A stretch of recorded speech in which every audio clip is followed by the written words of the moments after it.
एक बार एक युवक ने अपने दादाजी से पूछा, ऐसा क्यों होता है कि इंसान प्यार किसी और से करता है लेकिन शादी किसी और से। प्रश्न सुनकर दादाजी बोले, बेटा, तुम्हारे प्रश्न का उत्तर देने से पहले मैं तुम्हें एक काम सौंपता हूँ। गेहूं के खेत में जाओ और सबसे अच्छी गेहूं की बाली चुनकर मेरे लिए लेकर आओ। लेकिन शर्त यह है कि उस गेहूं की बाली का चुनाव तुम्हें एक बार देखकर ही करना होगा।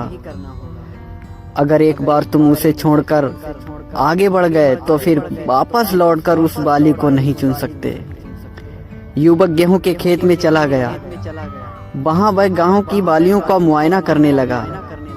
कई बालियां देखने के बाद उसे एक बहुत ही अच्छी गेहूं की बाली दिखाई पड़ी। वह उसे तोड़ने को हुआ, लेकिन तभी उसके मन में विचार आया कि हो सकता है आगे बढ़ने पर उसे इससे भी अच्छी बाली मिल जाए। इसलिए वह उसे बिना तोड़े आगे बढ़ गया। कुछ दूर आगे जाने पर उसे एक और अच्छी बाली मिली, लेकिन उसके मन में पुनः विचार आया कि शायद आगे इससे भी अच्छी गेहूं की बालियां मिल जाएं, और फिर वह आगे बढ़ गया। इस तरह पूरे खेत का भ्रमण कर लेने के बाद भी वह एक गेहूं की बाली नहीं तोड़ पाया। खेत के अंतिम छोर पर पहुंचने पर उसे समझ आया कि जो बालियां उसे पहले दिखाई पड़ी थी वे बेहतर थीं, लेकिन शर्त अनुसार अब वह वापस नहीं जा सकता था। अब वह खाली हाथ ही अपने दादाजी के पास आ गया। पूछने पर उसने सारा वृतांत सुना दिया। दादाजी बोले, बेटा, जैसी गलती तुमने अभी कुछ देर पहले गेहूं के खेत में की, वही गलती प्रेम में पड़ने वाले लोग वास्तविक जीवन में करते हैं, और वे बेहतर की तलाश में उस इंसान को खो देते हैं जो उनका बेहतरीन साथी हो सकता था। तो इसका अर्थ है कि किसी को प्रेम में पड़ना नहीं चाहिए? युवक ने पूछा। दादाजी ने उत्तर दिया, नहीं, ऐसा नहीं है। कोई भी प्रेम में पड़ सकता है, यदि कोई योग्य व्यक्ति मिल जाए तो। लेकिन जब भी किसी से सच्चे मन से प्रेम करो तो उसे कभी भी गुस्से, अहंकार और अन्य किसी से तुलना के कारण मत छोड़ो। पर ऐसा क्यों होता है दादाजी कि इंसान जिससे प्रेम करता है उसे छोड़कर दूसरे से शादी कर लेता है?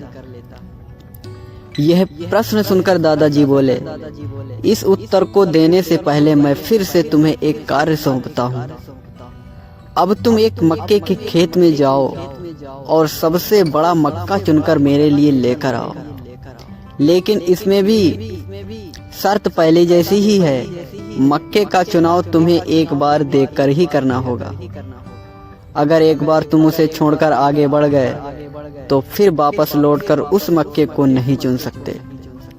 युवक मक्के के खेत में चला गया, किंतु इस बार वह सावधान था। उसने पहले वाली गलती नहीं दोहराई और खेत के बीच में पहुंचकर एक मध्यम आकार का मक्का तोड़कर वापस आ गया।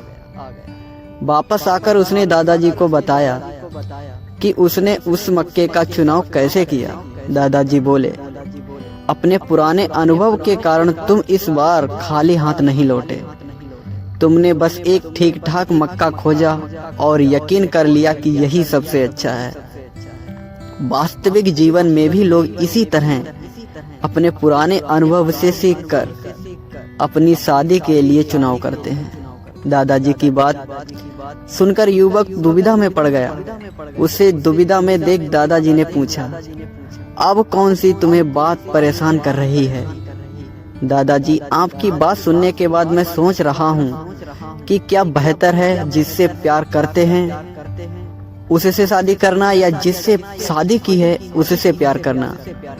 बेटा, ये तुम पर निर्भर करता है, दादाजी ने उत्तर दिया। दोस्तों, कहानी अगर पसंद आई हो तो वीडियो को लाइक और चैनल को सब्सक्राइब जरूर करें। धन्यवाद।